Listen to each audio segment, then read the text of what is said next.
Welcome back to RBG Gold Rush.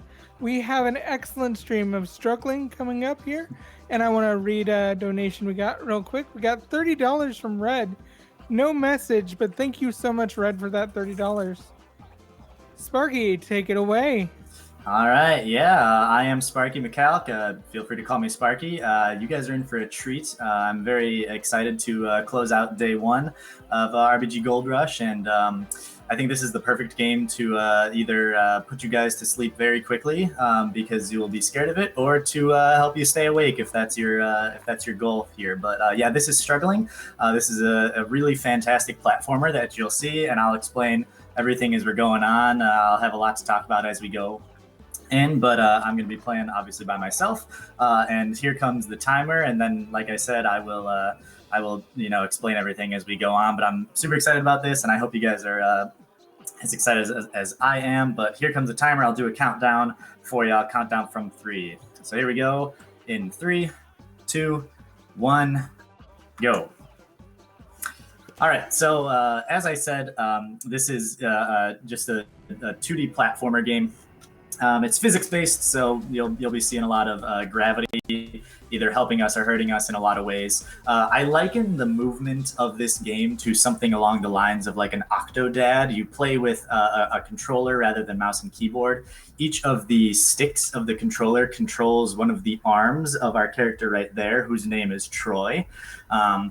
And so, like, the right stick will control the right arm, the left stick will control the left arm. I will be grabbing with the triggers as well. When you grab with the triggers, instead of controlling the arm, you actually control the head attached to that arm. But the story of the game, because as you can tell, it already has some interesting art.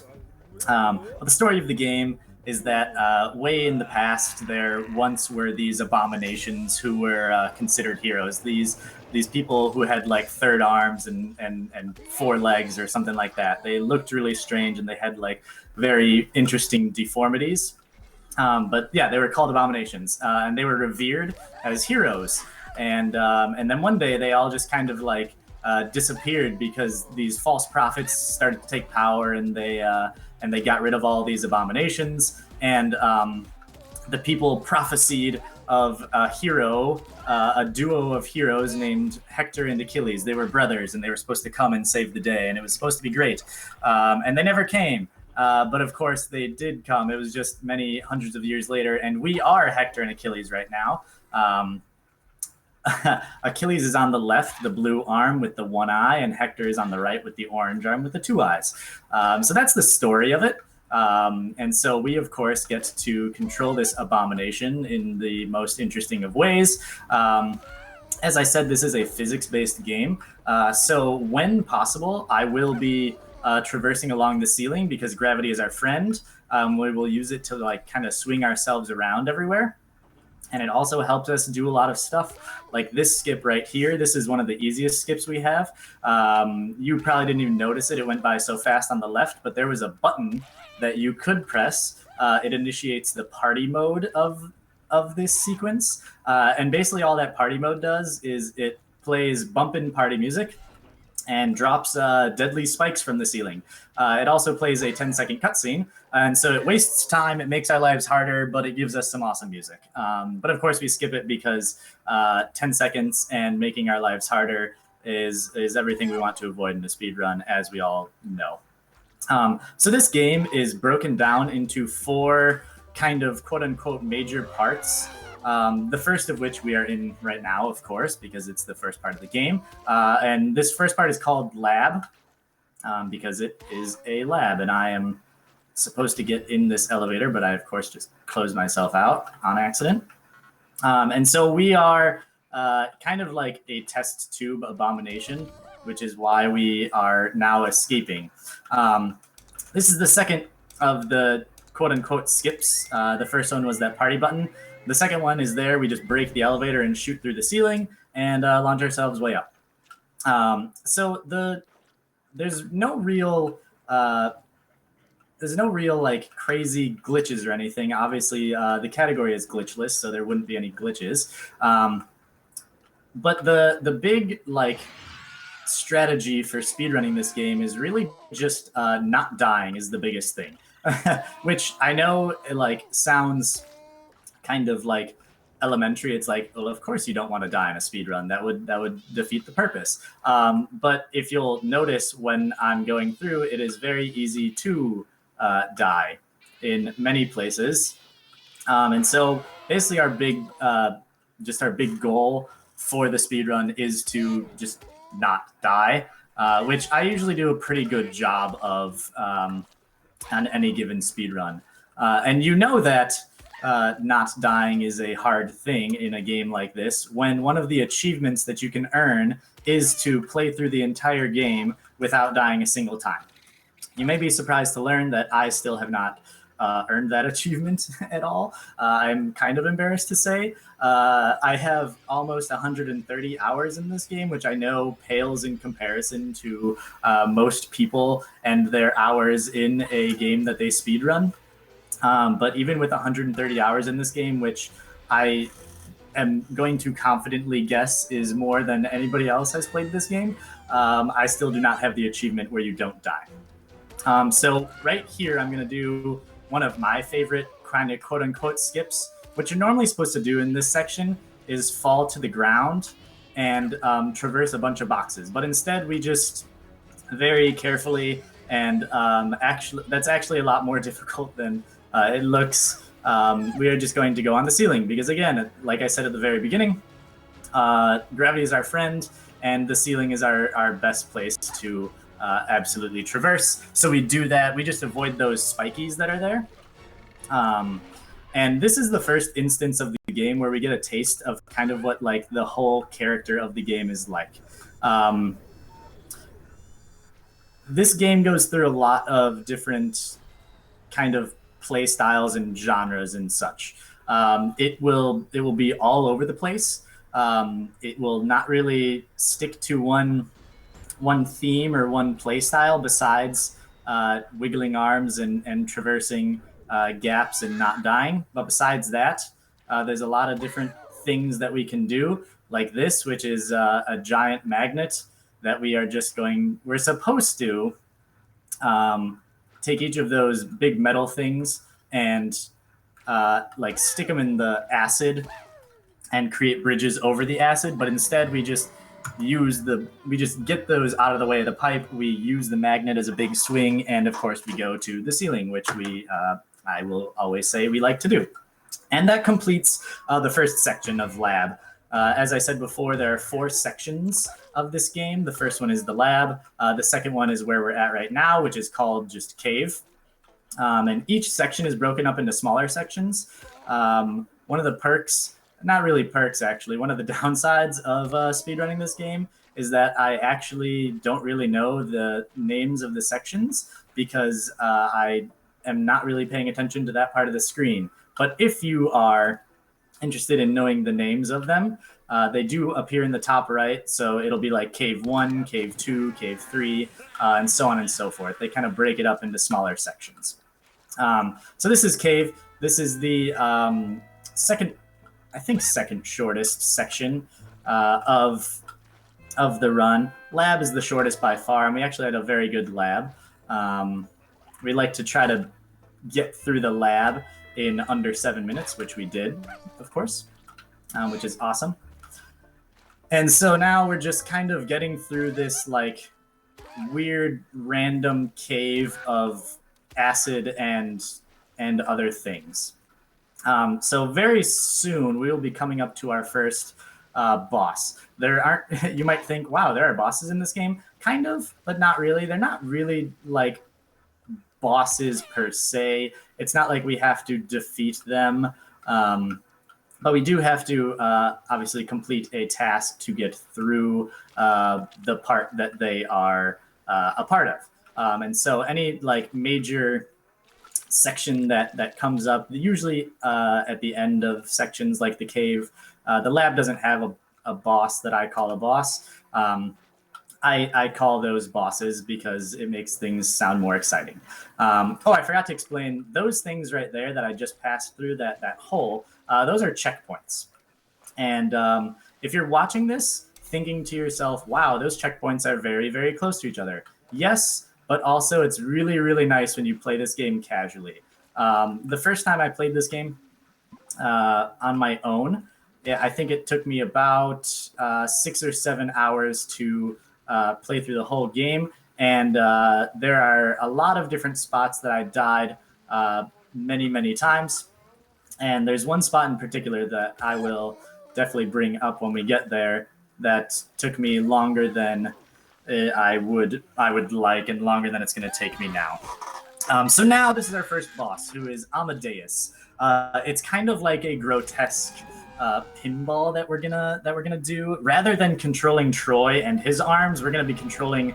You can see that blue arm, kind of like, again, like pinball flippers, and we're gonna be trying to throw Troy's head at these like pus balls of, I don't know, black and green weirdness. If you have any, there's really no craziness that happens here, except for I'm just going to be trying to aim for it. There's nothing really crazy to explain. So if there happen to be any more donations, I know it's only been about 10 minutes or so.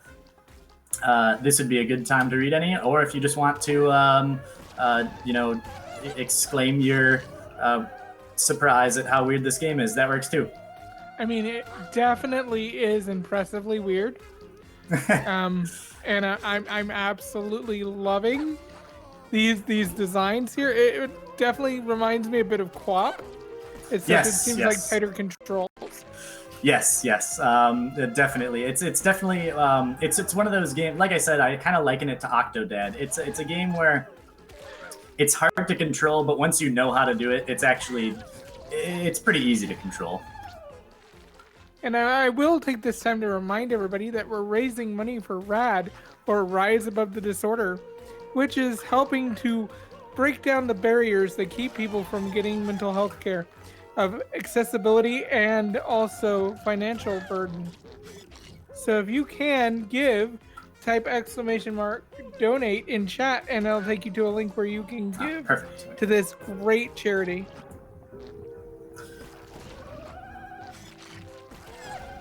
So like I said, there's really no like crazy tech or anything that we do during this. It's just kind of I go on what I think is a good route, and sometimes it works really well. There's a little bit of luck involved with this, not necessarily RNG, but sometimes if you notice the way that like Troy's head bounces off of the eyeballs. Sometimes they bounce really powerfully, sometimes it doesn't.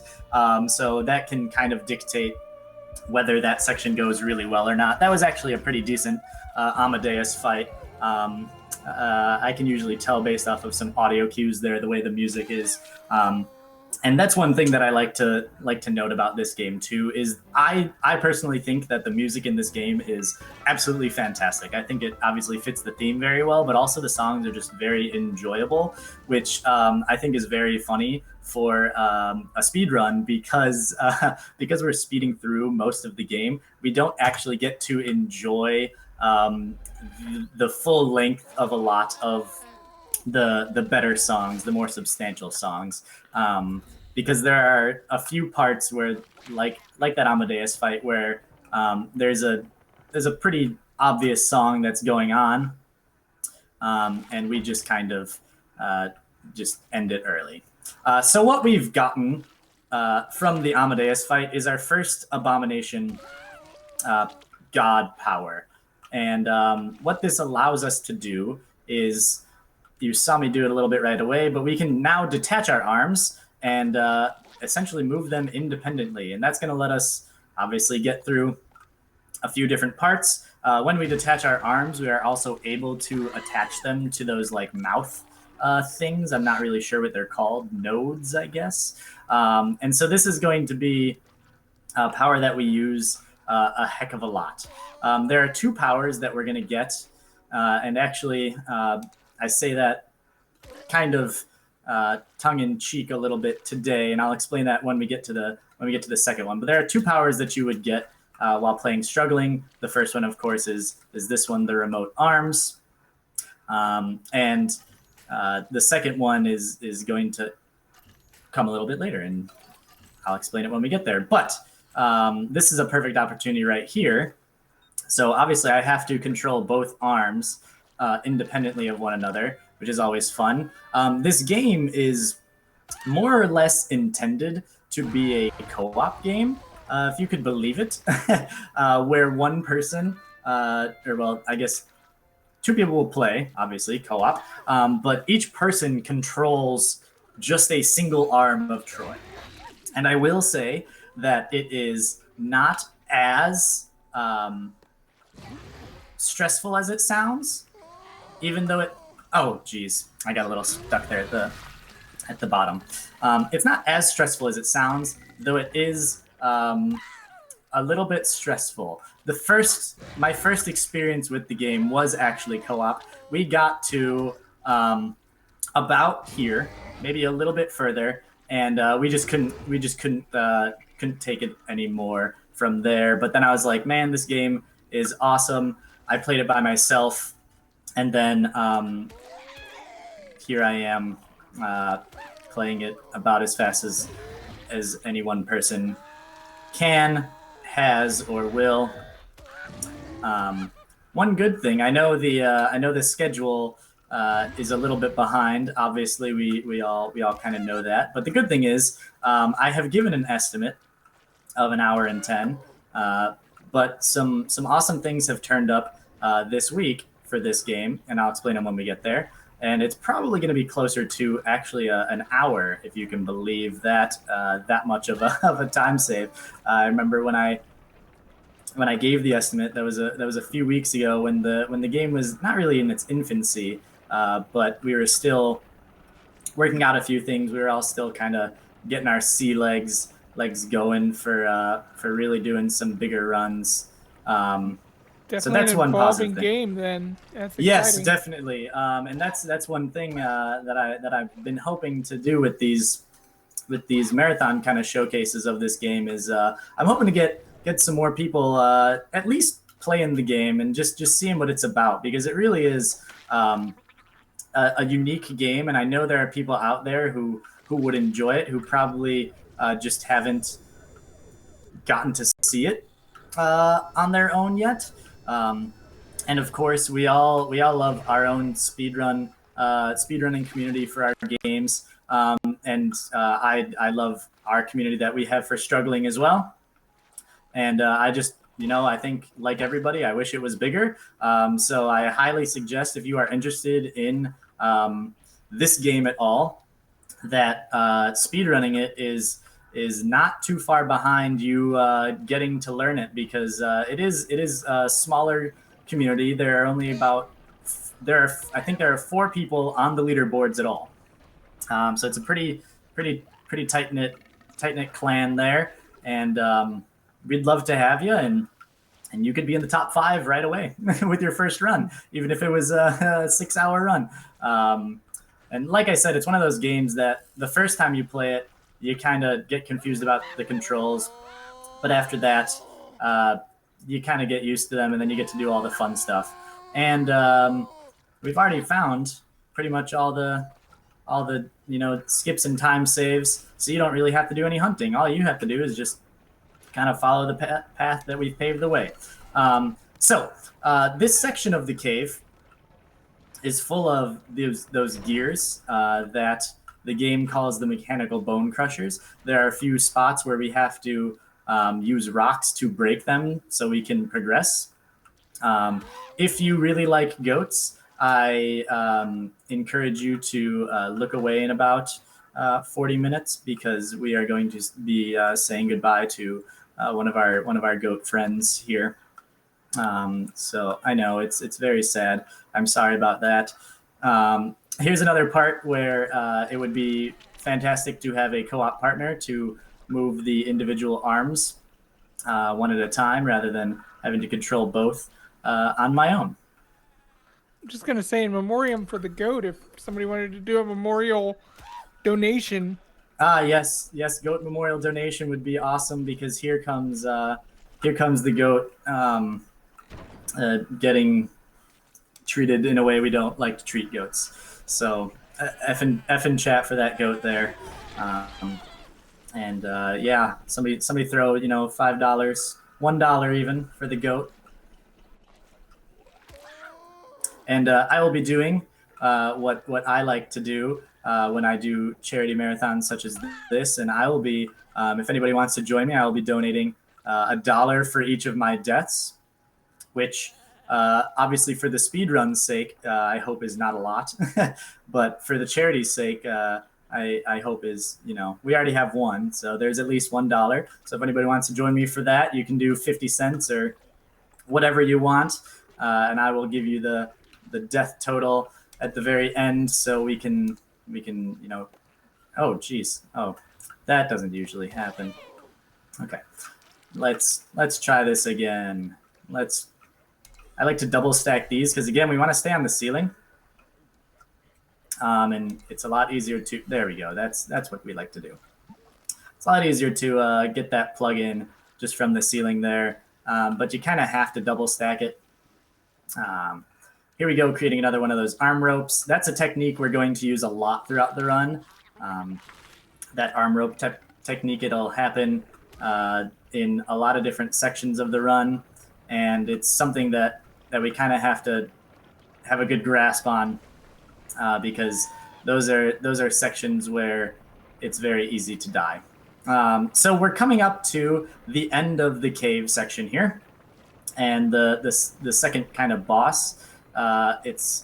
It's the Rat King, but we don't actually fight the Rat King. I just call it the Rat King boss because he appears.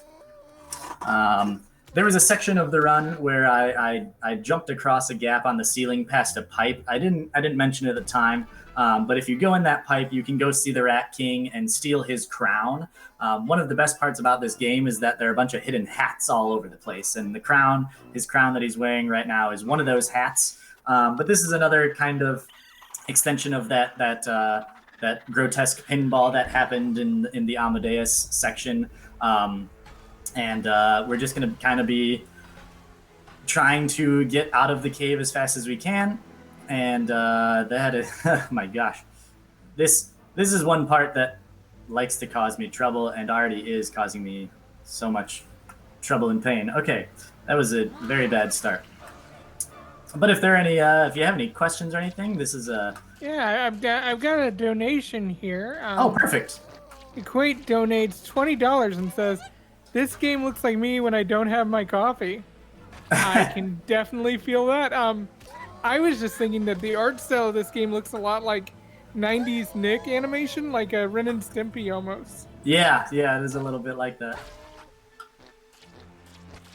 Yeah, there's certainly some parts of the game that people enjoy that other people don't, like the art. I mean, the style of the art itself is fantastic, whether you like the theme of it or not. I think the art itself is great, and actually the fan art that exists in this game. It's a very active Discord for the developers. Chasing Rats, who makes this game, is the Discord that we use for the speed run where everything's housed. But there's actually a very surprising amount of fan art for this game and their other game that they're currently working on.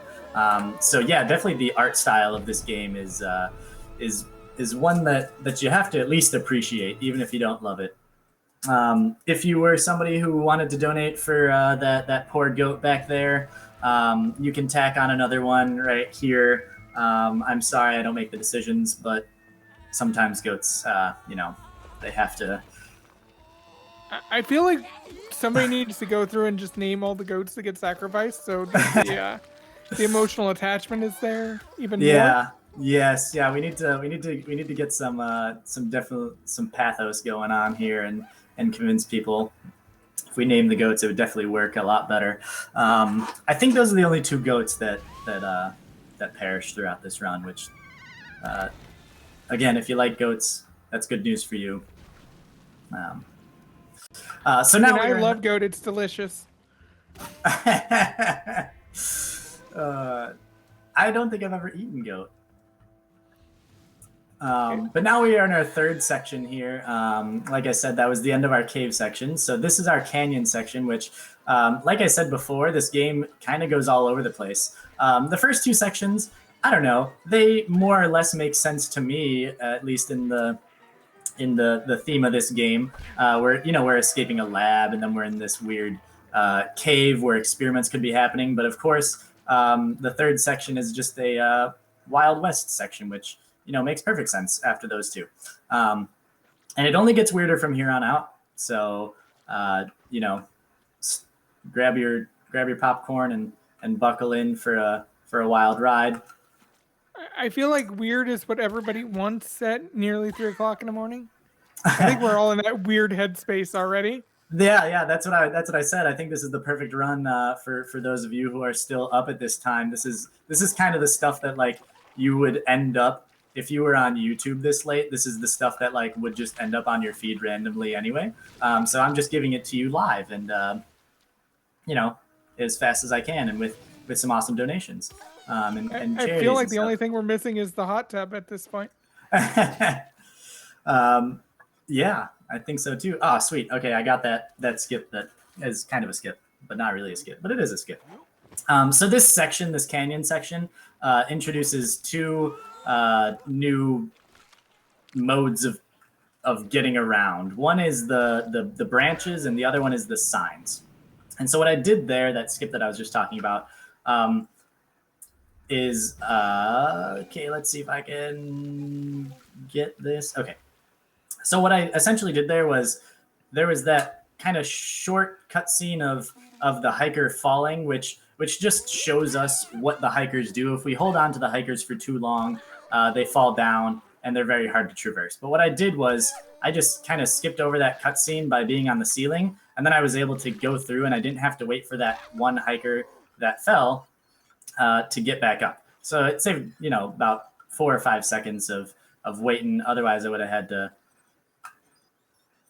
wait for him to come back and then continue on. That section that I just passed, not literally just passed, but a little bit ago with that long rope, that was the section I was talking about earlier, where there are parts of this game that took me a lot longer than I would like to admit. But I think that section, when I first played the game, probably took me just that section alone, just that rope. I mean, that's it. Just the rope, nothing else around there. Just getting past the rope, I think, took me about 40 minutes just to get through. And you just saw me fly through it in about 6 seconds. So if that tells you the kind of, easy to learn, hard to master type of controls that this game is, then that's that. We just got through that section really cleanly with those signs. Those signs can be kind of finicky because you'll notice that the hands can occasionally grab onto things, especially things like those signs, in really weird ways. So you'll sometimes end up grabbing those signs at an awkward angle, and the momentum that you get from spinning around on them is not ideal at all. Another thing that this canyon section introduces is those geysers, which we have just passed 2 of. The geysers are one of my points of frustration in speedruns.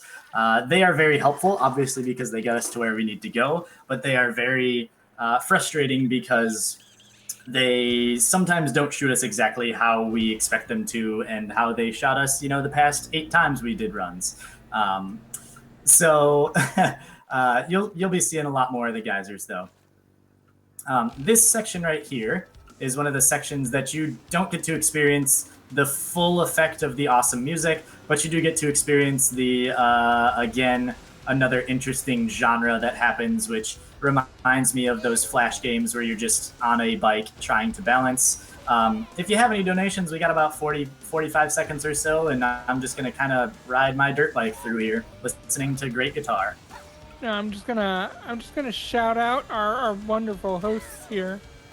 RBG Esports is a brand new up-and-coming esports team founded in 2018. They have teams in Hearthstone, Counter-Strike, you name it. And if you would like to join the team, just type !Discord in the chat, and you can come on in and join. Okay, so we got really lucky there. If you noticed, you saw my blue arm kind of clip into the dirt bike, which is very scary when it happens, because when that does happen, we lose our fine control over the way that the dirt bike tilts. So those front flips and back flips that I did, I wouldn't have chosen to do if it was up to me. So that geyser is the one geyser that is very frustrating. The best thing that could happen in that geyser is we would have gotten launched all the way up to where that checkpoint is. But of course, marathon luck would have it, we got the worst possible launch from the geyser, and we ended up at the very bottom, and we had to fight our way up the geyser that's shooting straight down. So we gotta love that kind of stuff.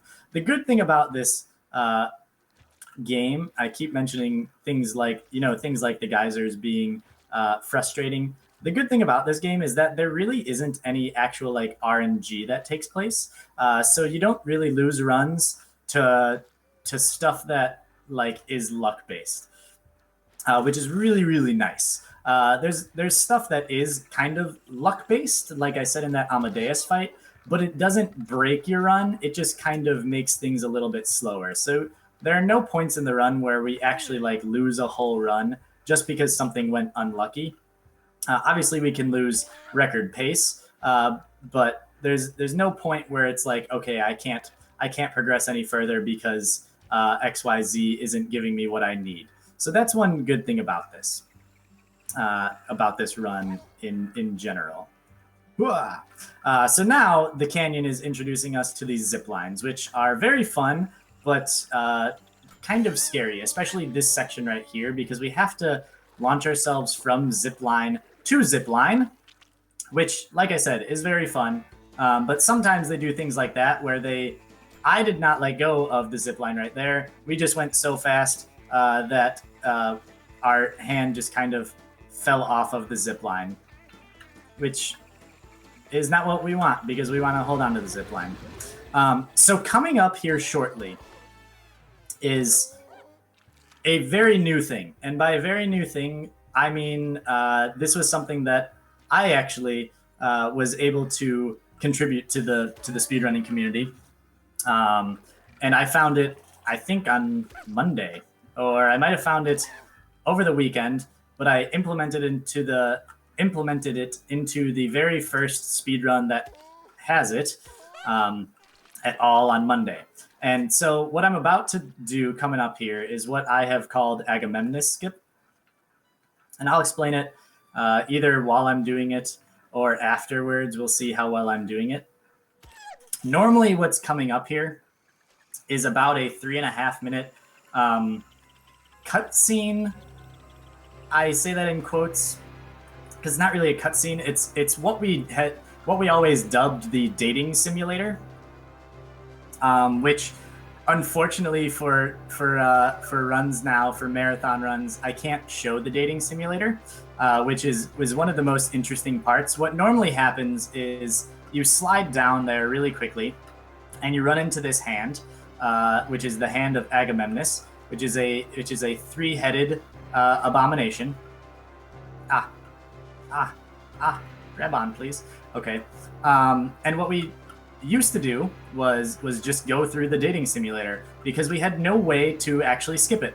But over the weekend, I thought, you know what? There's got to be a way to skip it. So instead, we do that now, which there's an invisible encounter plane.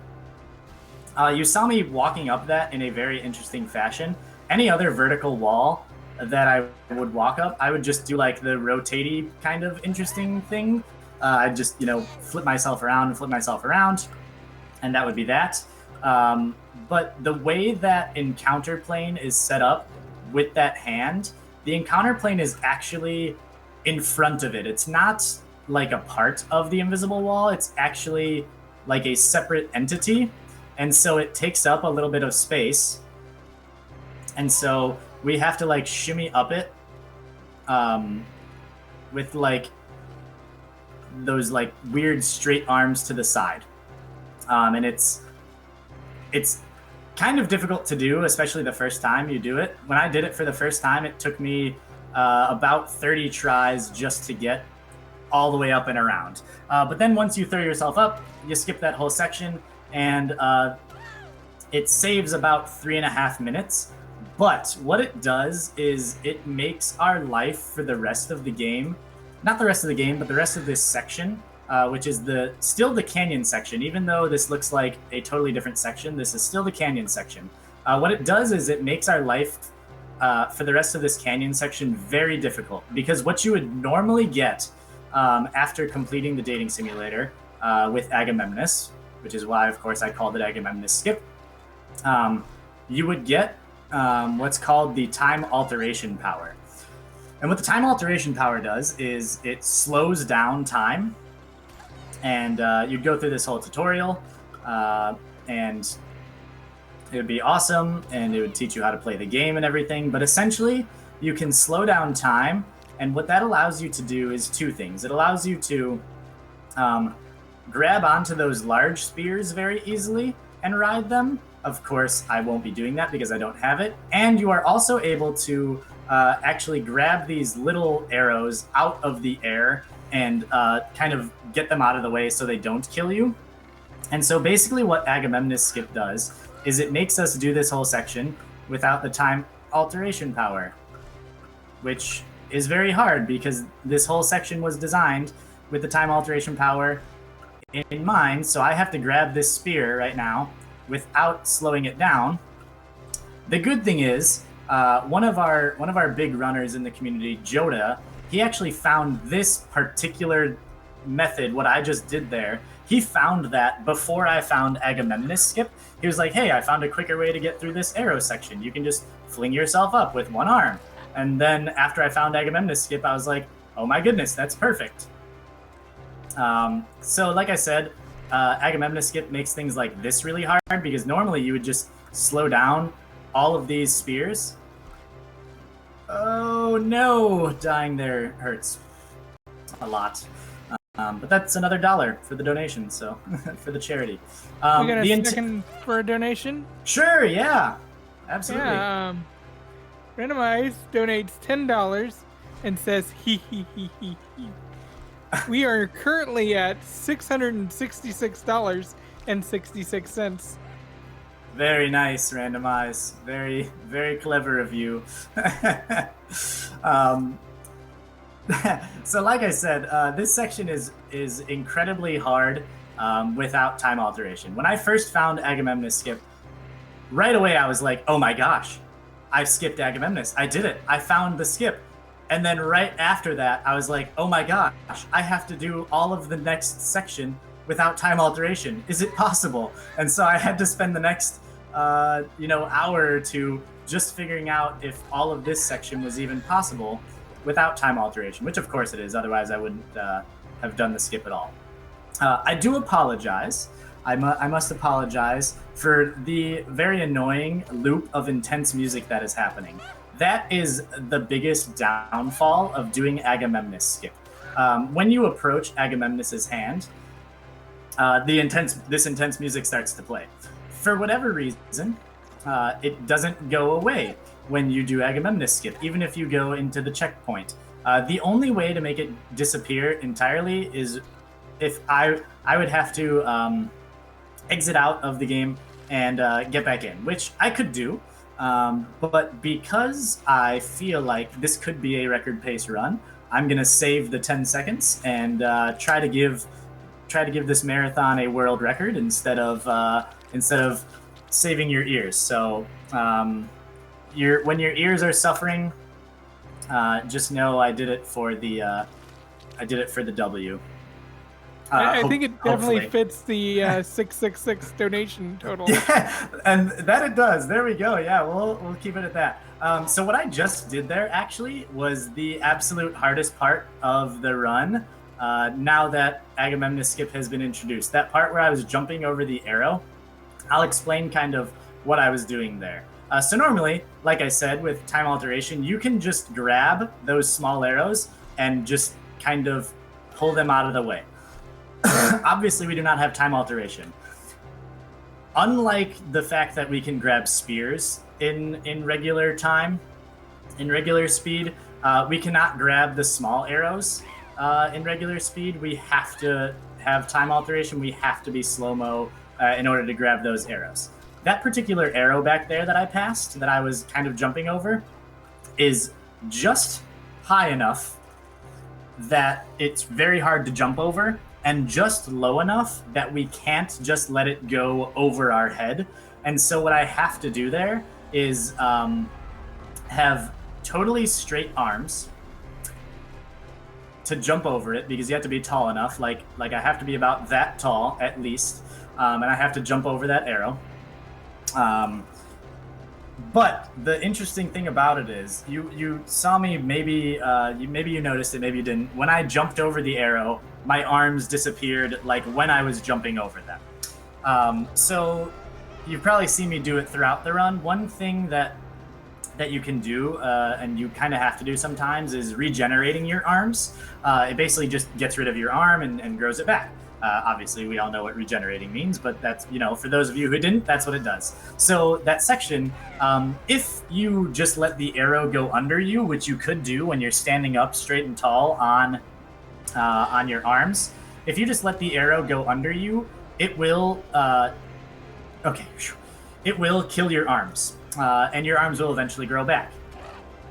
Now, that takes a few seconds. It just so happens that it takes almost as many seconds for that to happen as it does for another arrow to shoot, and so it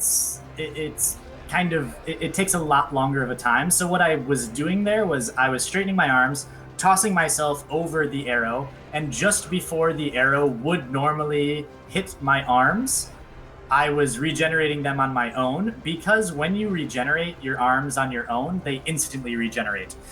So that's why that section is very hard, because you can either get hit by the arrow with your arms and then it'll mess things up. Sometimes what'll happen is the arms will regenerate in a wacky fashion, and then you have to regenerate them, and the setup is difficult. So there's a lot of things that can go wrong in that arrow section, but we got through it very quickly. And yeah, that's basically what was happening in that arrow section. So this is the end of Canyon. We get this nice plume of mushroom gases, which triggers the trippiest section, which is called Buzz.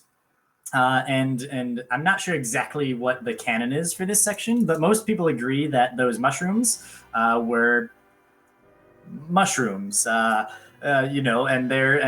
we're hallucinating now, and Troy is going through this weird spell of hallucinations, and it's things are gonna get weird. This is the third and final section, is what's called the Buzz section, and so we start with the magical fungi kingdom, which is good fun. This is the section, this Buzz section, that goes through the most changes and kind of genre shifts. And so this first one introduces these pink clouds, which basically just let us float around. Oh, that's not what I wanted to do. That's okay. We'll live.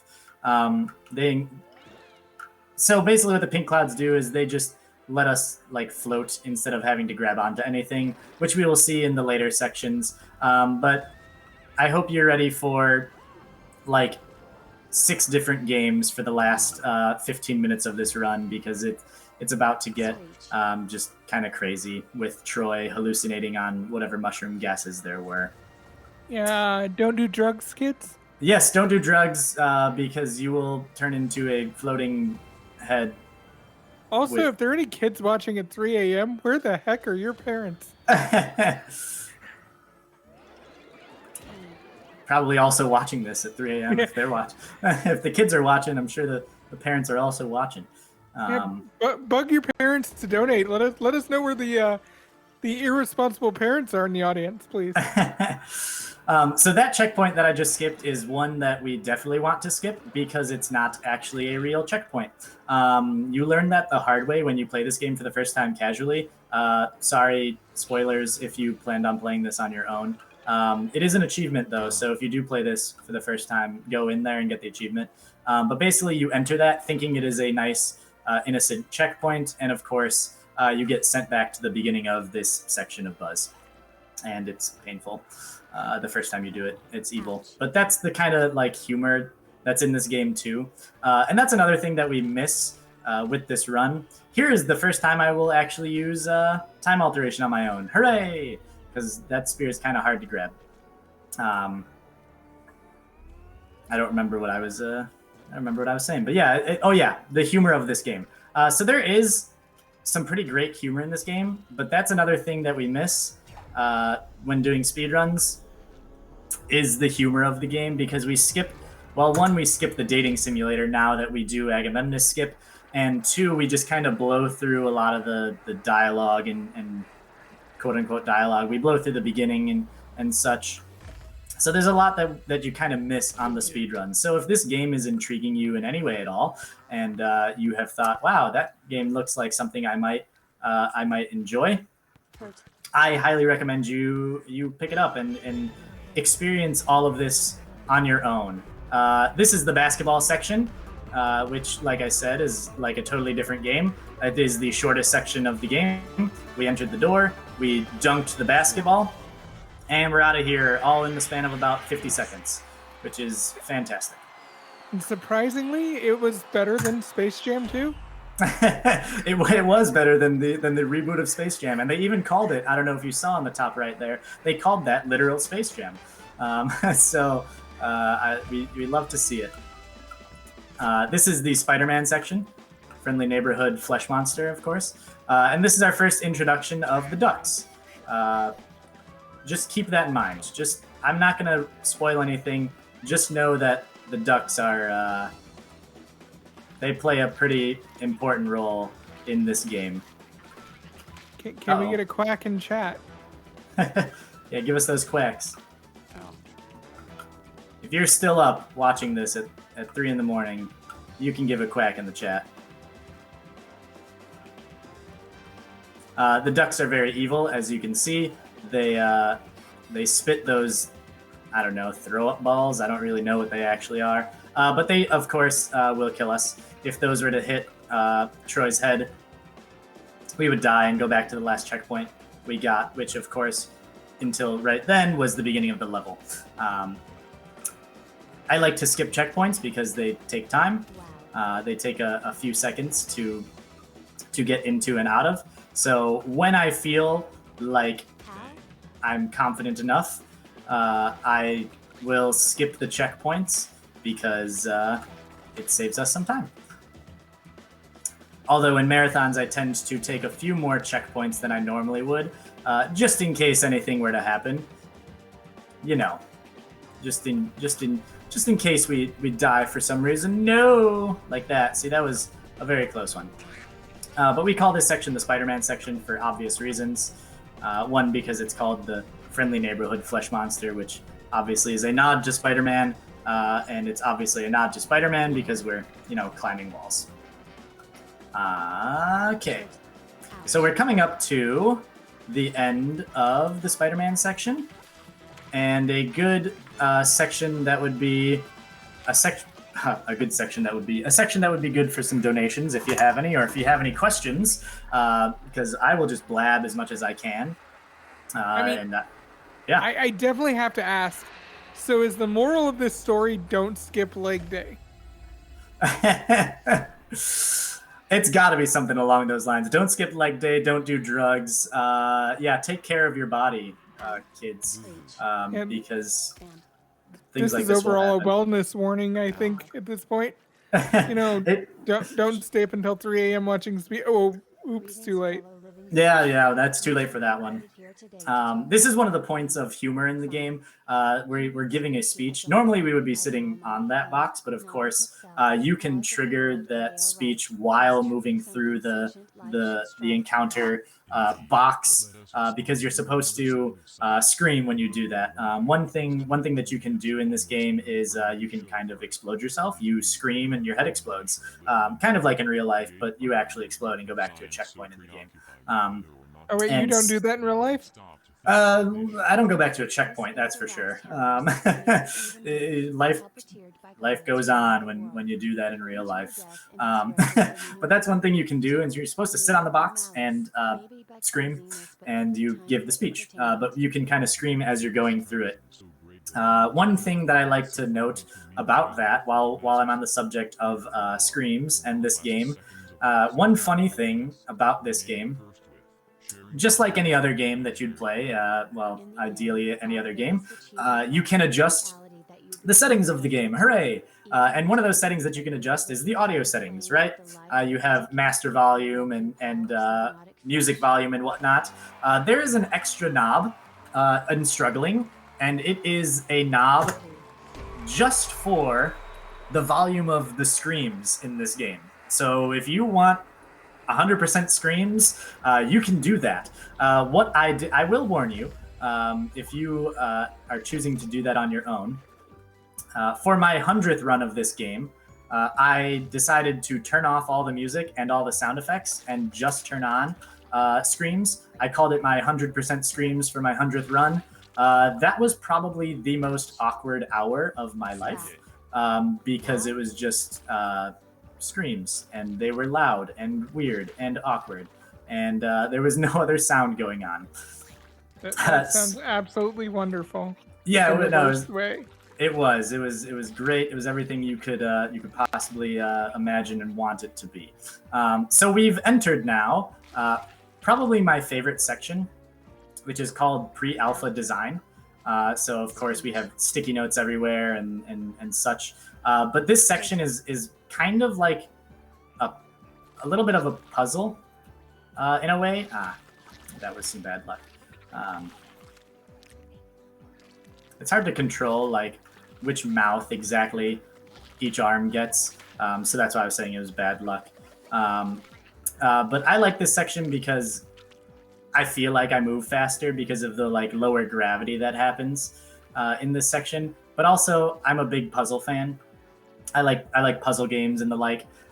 So the fact that this part of it's a little puzzly more than other parts of the game, I think is entertaining.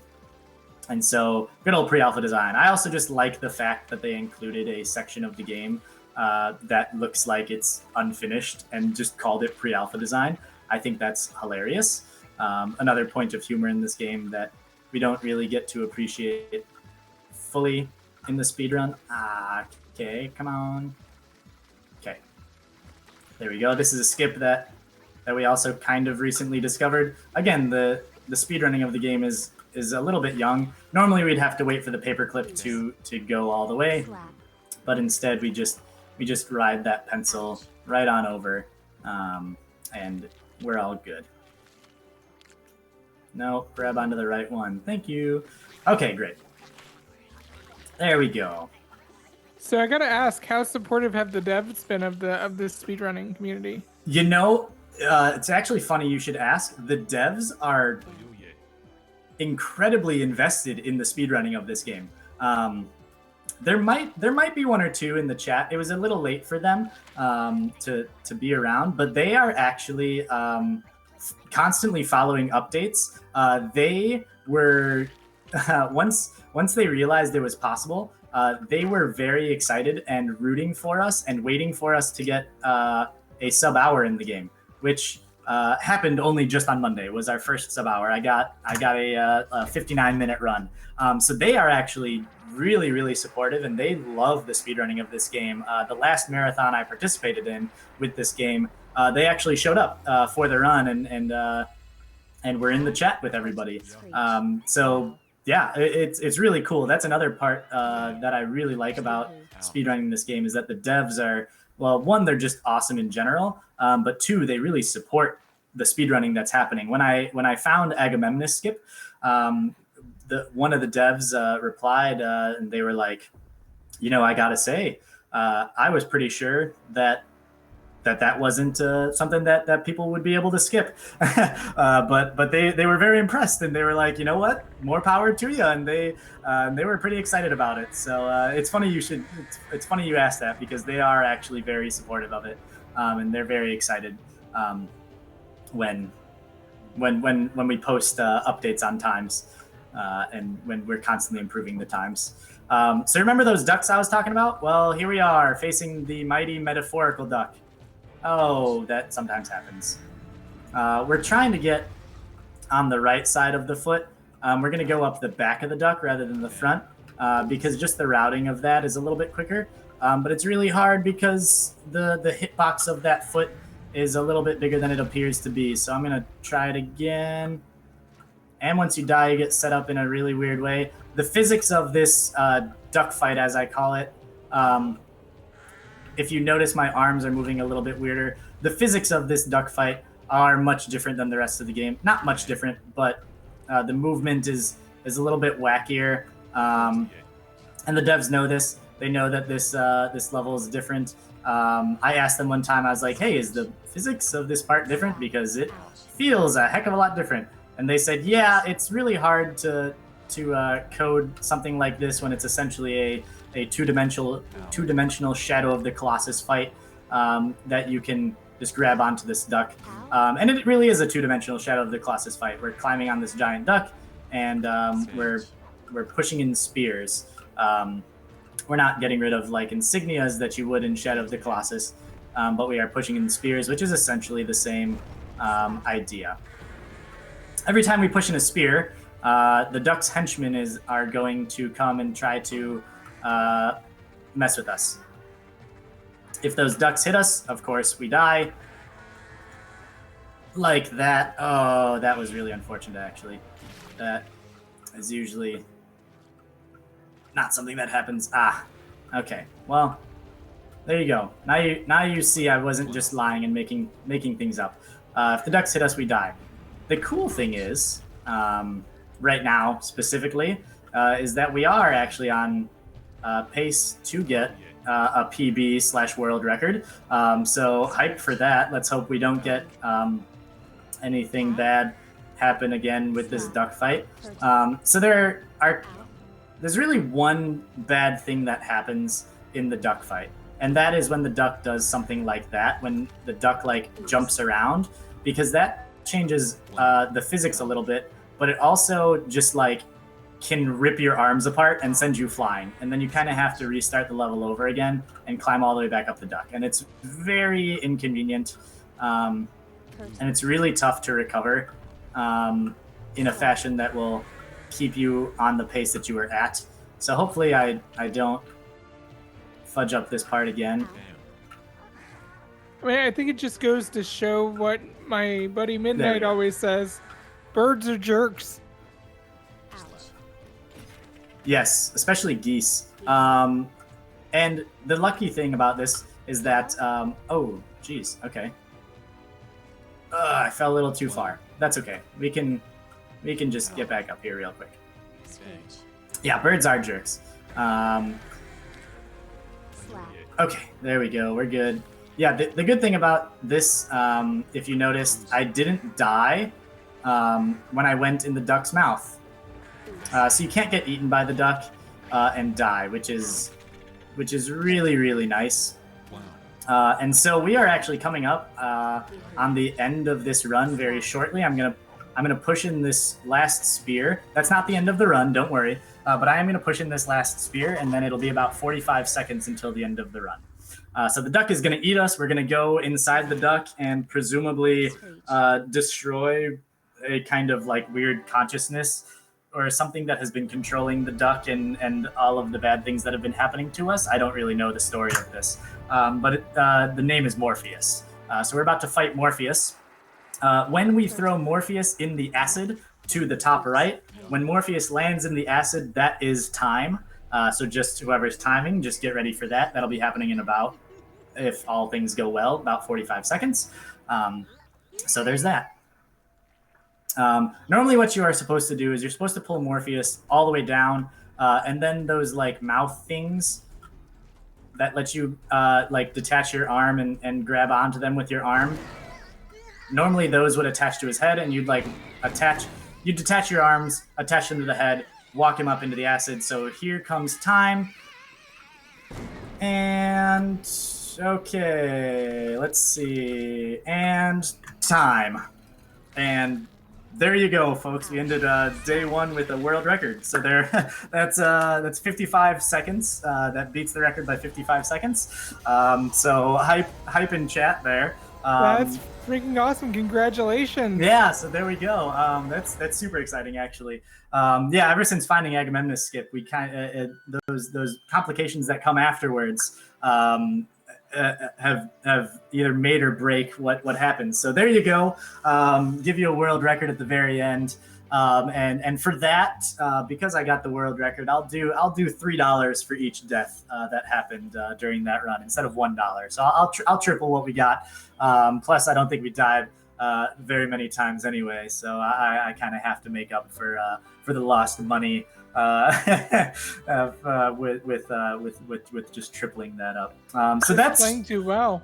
Yeah, I know. I was in the zone. I was feeling it. I guess I should do more runs at 2 a.m. Yeah, right. So I hope everybody enjoyed struggling. It's really fantastic. Like I said, if the game interested you in any way, I suggest you just check it out. It's a great co-op game. It's very fun on your own. It's very fun co-op. We would be more than happy to welcome you into the speedrunning community. And we just really enjoy having people around. Like I said, the devs really love it. You can come chat with the developers and see how they react to the speedrun. But outside of that, that's the game. The credits are going to roll, and then it'll show how many deaths I have. But that's gonna take a little bit. If you want to wait for it, you can. Otherwise, my job here is done. I played the game and I got the record, which is super awesome. Actually, I was hoping that would happen, but I didn't know if it would for sure. So well, since this is our last run of the night, I'm gonna go ahead and give you guys a little quick shout out about what's coming up tomorrow. Yeah, as definitely. we wait for this kill counter to come up. We got sure. some really awesome runs coming up tomorrow. We've got the Pokemon block where we've got Pokemon Mystery Dungeon, Red and Blue Rescue Team, and Pokemon Puzzle Challenge. We've got a Hello Kitty racing game coming up tomorrow. That's going to be exciting. We've got a lot of great old school games. We've got Super Mario Brothers, Sonic the Hedgehog 2, Mega Man Legends 2, and Super Mario World 2, Yoshi's Island. And to end that night off, we have Ori and the Will-O-Wisps randomizer run, which is going to be amazing. You definitely don't want to miss that. So go speed run, sleep, and be up and ready for tomorrow's run. Yeah, sounds like a lot of good stuff. Sounds like a lot of good stuff coming up tomorrow. That's awesome. I'll be popping in and out throughout the day. That's for sure. Yeah, this has been awesome. I've been popping in and out all day today. I saw a little bit of Castlevania. That was not too long ago though, so of course that was part of what was keeping me up. But I don't even remember all the runs that I saw. The Crash Bandicoot one, I always love watching Crash Bandicoot. I always marvel at people speedrunning games I am terrible at casually. So that's always fun to watch. It's a great way to get your childhood just absolutely destroyed when you're watching people just murder games that you struggled at for your entire childhood. Yes. I feel that way every time I watch a Battletoads run. Like, I legitimately didn't think this game was beatable. Yeah. I know it's the tough games that people just make look very easy. So because we didn't push the party button, you didn't get to see the party, but that party that they were throwing, of course, is what allowed us to escape. So now they have, of course, put up the no party allowed sign in the lab. So that's your little end credits Easter egg scene that goes on there. And there's our duck. Presumably the metaphorical duck. That's what we think, even though it looks small. And of course, we're back, trapped in the lab, back in our home, with a good old patched up glass test tube. And so after this, we'll get back to the main screen and see how many deaths there were. So what an amazing game! This game is really awesome. I'm definitely gonna have to go pick this one up and try it out myself. It's a pretty great game. It's really fun. Like I said, it's fun co-op. It's fun one player. It's if you like the art style and you like the theme of it, you will really enjoy it. I know some people look at it and think it looks very off-putting, and to them, I understand that. So so I get it. But if it looks interesting to you, I highly recommend it. It's super fun. But there you go. In-game timer says an hour 1. I don't know what does the official time say? Do we have what you guys got? 58:15 is what the official timer has. Okay, right on. I got a 58:17, so that's about right. And there we are, 6 deaths. So we got $18 coming from me. Probably tomorrow morning when I'm awake and I don't accidentally hit like $1,800. I know the charity would appreciate that, but the bank account less so. Yes, but my bank account less so. So 6 deaths for anybody who wanted to do like 50 cents or $1, or match me and do $3. So there you go. That's struggling. Thank you for having me. This was a great time. I can't wait for all the runs that are coming up. I enjoyed all the ones that happened already. And yeah, I think this is a fantastic way to end out the night, at least for me personally. Yeah, no, yeah. A world record. You can't do better than that for finishing up. And be sure to come back tomorrow for even more great runs. Thank you again so much, Sparky, for coming on and giving us this world record run. Yeah. And I am now ready to go speed run some sleep. Yeah, me too.